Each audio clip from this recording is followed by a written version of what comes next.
Welcome to the She Speaks to Inspire podcast. I'm your host, Julia Kraft, your authentic expression mentor and public speaking coach.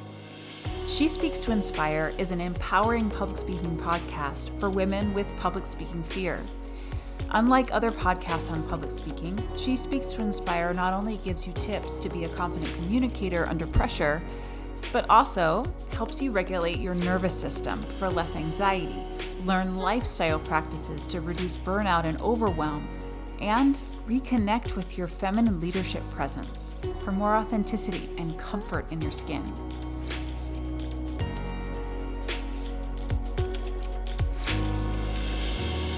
I believe it's the quiet ones, especially the quiet women, who have the most important ideas. I believe the world really does need your voice. So let's dive in.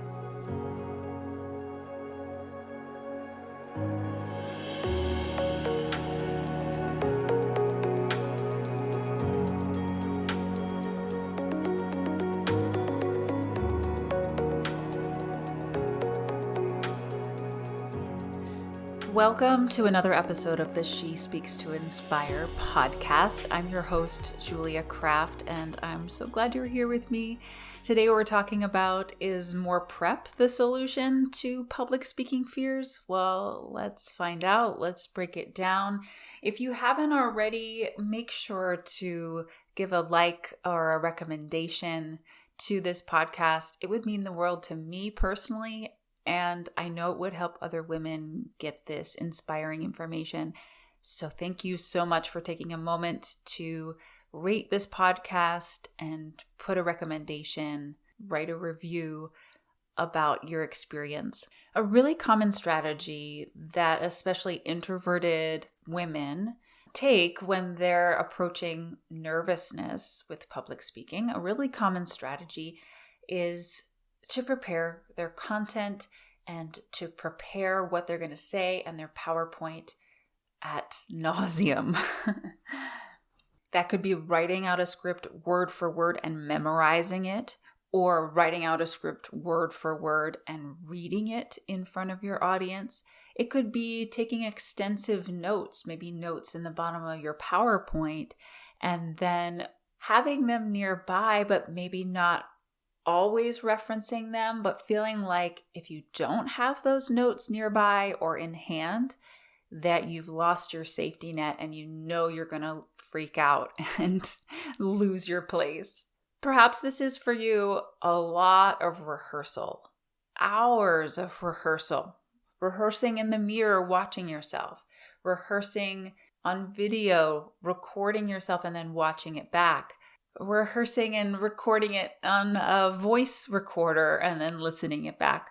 I've heard women that record their talks and then listen to them when they take their morning walks or runs for weeks, months before their presentation, trying to really memorize their presentation.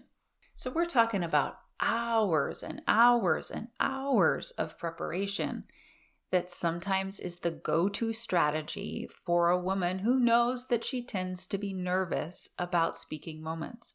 So is more preparation the solution to your fears? Well, if you're spending hours and hours, like I just mentioned, can you imagine doing more? What more is enough? It's hard to know. It's hard to know what amount of preparation really matters, what will really make the difference, especially when it feels like everything you've tried, you're still nervous. Let me just say this, that having a script can create a certain feeling of a safety net, right?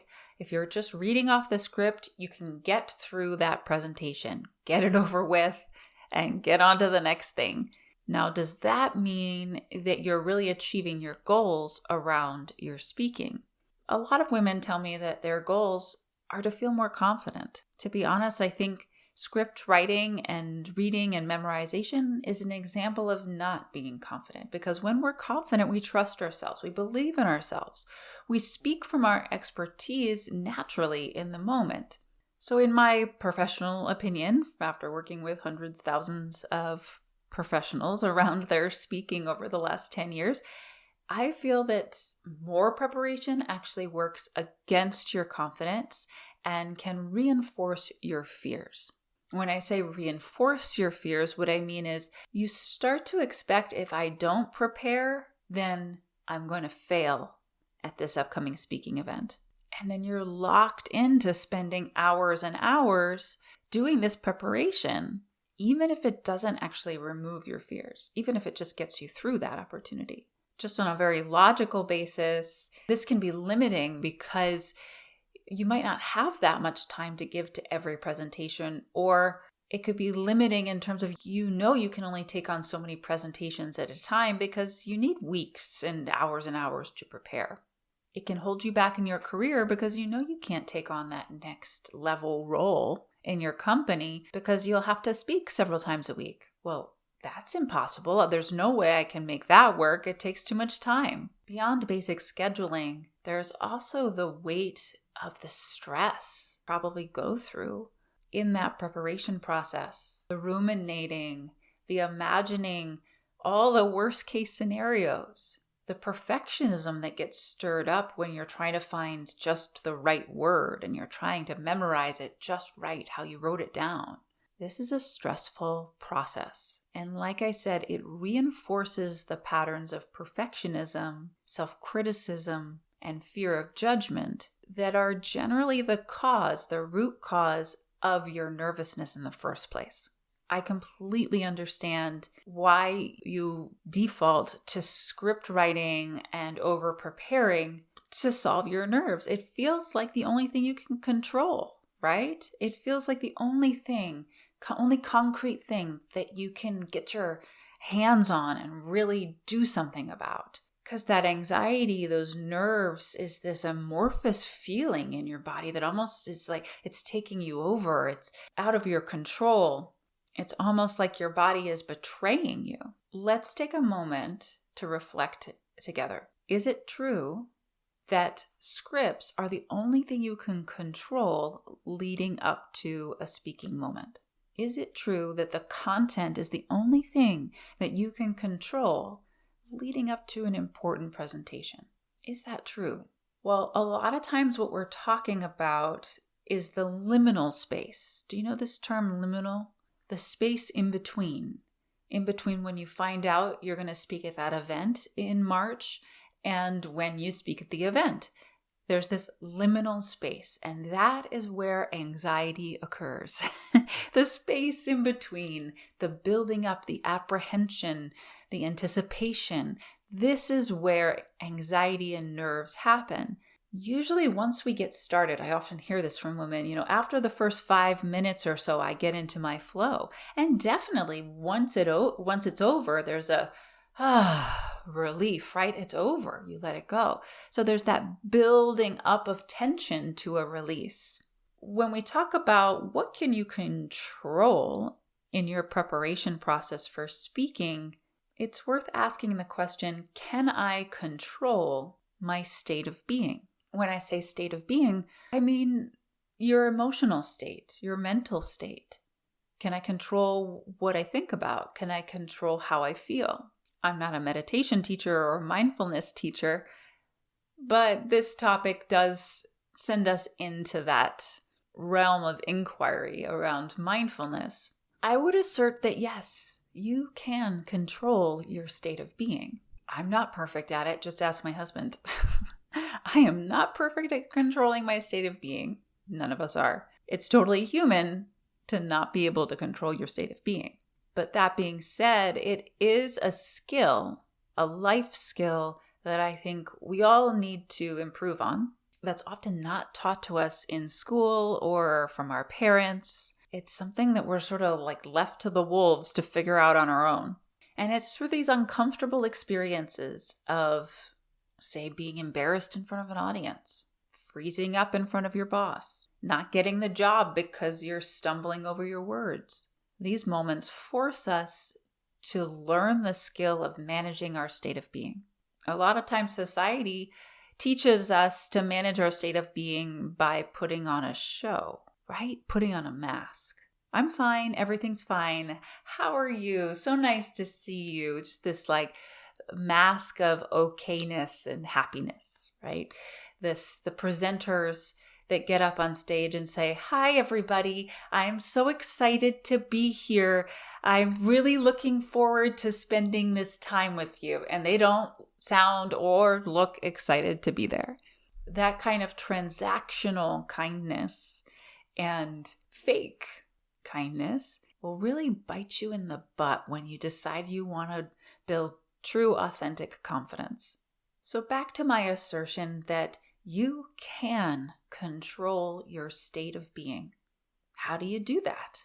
Well, this is the realm of nervous system regulation, which I talk about a lot, and listen to other podcasts for more and more tips around this, as well as watch my masterclass to learn more about nervous system regulation. This might be a very different approach to preparing for high-stakes speaking. What I recommend, bottom line, is instead of taking time to prepare your content, I want you to take all that time, pretty much all of it, and spend it preparing your state of being and doing nervous system regulation practices. These are embodied practices, experiential practices that shift you from an intellectual approach to life and your speaking moments to an approach that is more in your body, human, and connected to your audience. This is what will help you feel more relaxed, as well as will help your audience to see you as that credible, confident communicator. Here are some examples of really simple, useful nervous system regulation practices that you could do leading up to a presentation to help you manage your anxiety in that liminal space. Something like a sigh of relief. Sigh of relief, because there's this buildup of tension, right? Now imagine you're at the end of the day or end of a long week. What do? I'm thinking of my husband here. He lands on the couch and he has a big sigh of relief. He does that every Friday evening, pretty much. I'm sure you've done that in your own way, in your own time as well. We've all done natural sighs of relief. Well, what if you do a sigh of relief on purpose? When you notice that tension's building up, I'm feeling the pressure of this anticipation, apprehension of this moment that's coming up that I'm not prepared for, and my mind starts to spin, blah, blah, blah. I let it go. And then in that liminal space, as you're over and over letting go of the pressure, what is going to be your self-care? That often gets lost as we're building up to an important event. Things get busy. There's all kind of last-minute details that you have to be on top of. And of course, your nerves will tend to get kicked up. That's the time that you need it the most. So start preparing ahead of time, blocking off space in your calendar, setting up any appointments that you need to make sure that you have the self-care that goes above and beyond what you even think that you would need. Have 2 massages in a day. Tell your husband you need a bath every day this week. Send the kids to their grandparents so that you can get a good night's sleep. Whatever it is that you need, prioritize your self-care. And then you're still going to have an emotional response to the feeling of pressure that is coming from this event. And some of that old conditioning will be playing itself out. If you want to work on your conditioning around speaking, that really is best addressed in my program, the Fully Expressed program, because we have time to unravel all of that and get that personalized support to help you uncover it. But as your conditioning comes up, you're going to have an emotional response that's sort of intense. That's normal, actually. And so what I want you to start getting good at to release the pressure is using expressive practices to release. And what I mean by that is, how does your body want to move when you're anxious? What sounds do you want to make when you're anxious? I don't know what your sounds are. They're going to be weird. They're going to be inappropriate. You could even say they're not going to be like normal. You might not even want anybody to hear them, and that's okay.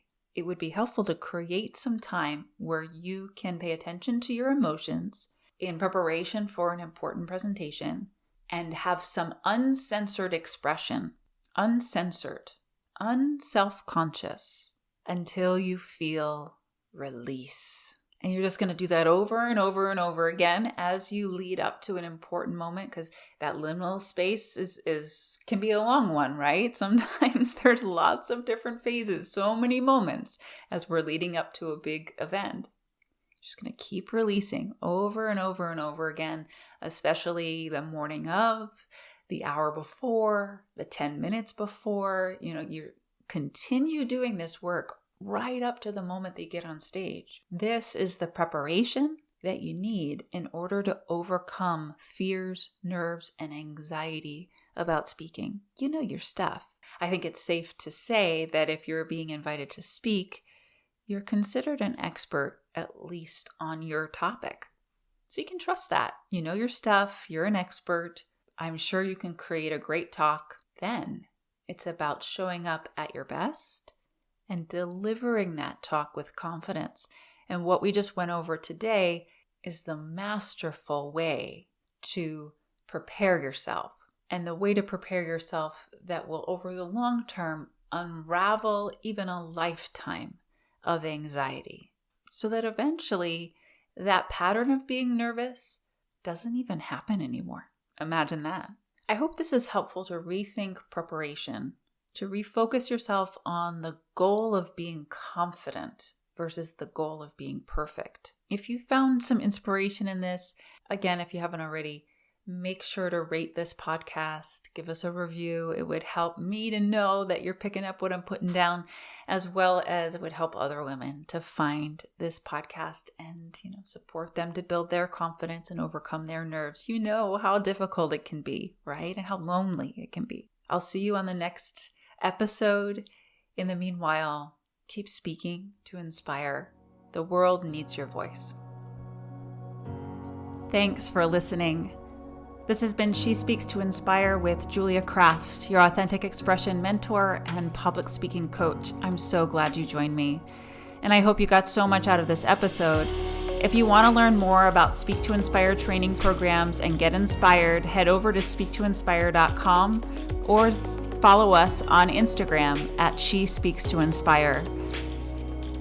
Never forget, the world needs your voice, and it's time for you to speak to inspire. See you on the next episode.